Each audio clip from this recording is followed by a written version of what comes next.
Okay, let's go to the second group of questions. Which do you think is the biggest problem in your region? Slovakia. I think it's as a result of the change from communism to capitalism. We ran into some culture shock, which means that it's a disproportion. It's not that people here are very poor, but compared to what they see, when they go to Austria or when they turn on the TV and they know that they could have a new car or two cars and not just one old car or whatever, new clothes, stuff like that, that people just wish more than they can afford.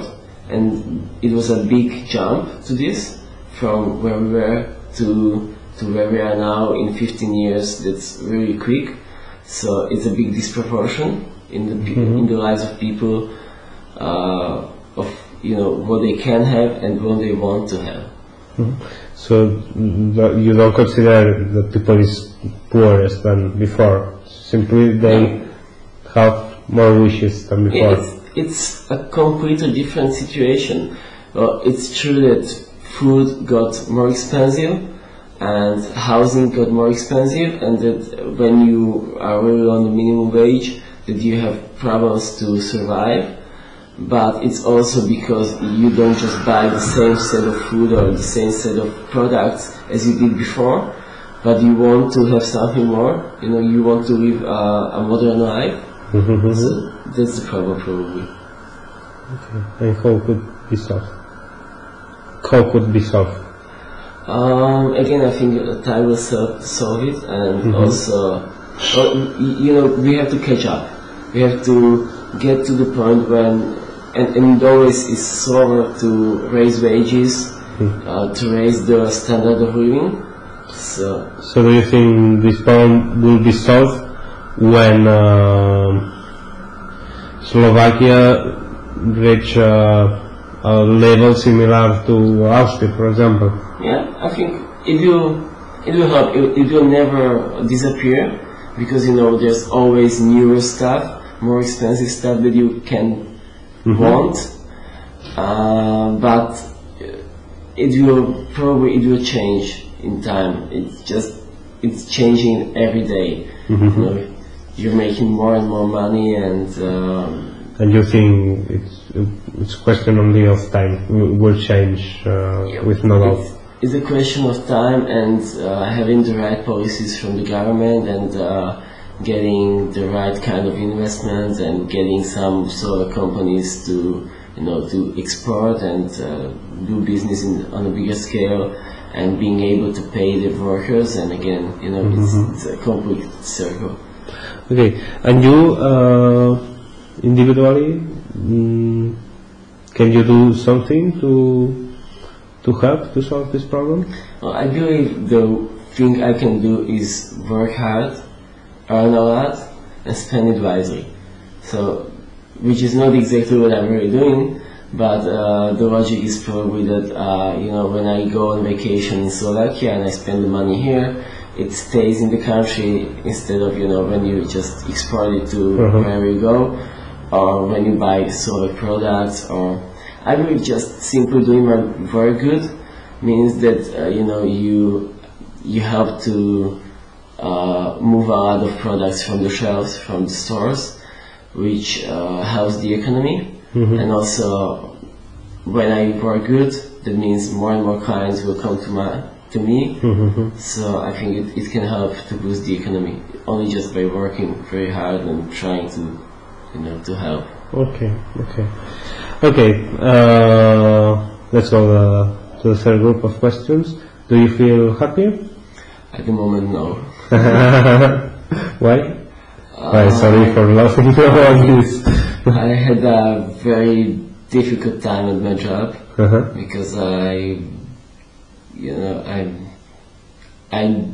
didn't do things I wanted to do. I don't produce the quality of work that I would like to do, and right now I'm in a situation where I'm in the second curve team, like second grade, a B team, and I don't really feel good about it.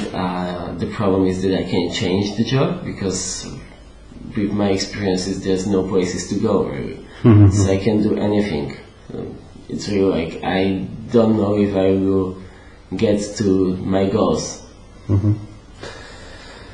And so how could be happier? If I would change my job and would find an agency within our environment and colleagues that would really fit my personality and my needs. And when I start, it's when you have no luck in your job, you just don't want to do it. You're not feeling happy about doing anything. You just don't want to go to work.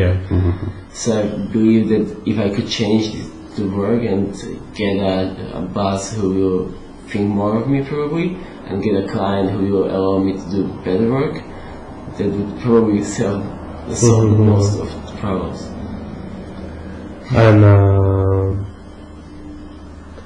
do you think there is could be a secret of happiness?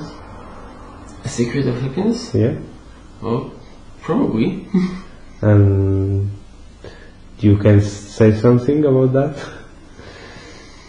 Well, what do you think? What you can propose about? I like the quote that says that it's not having what you want; it's wanting what you want, what you have. So I think probably that's the way to be really happy. When you're not trying to get something, always. But you are disposed.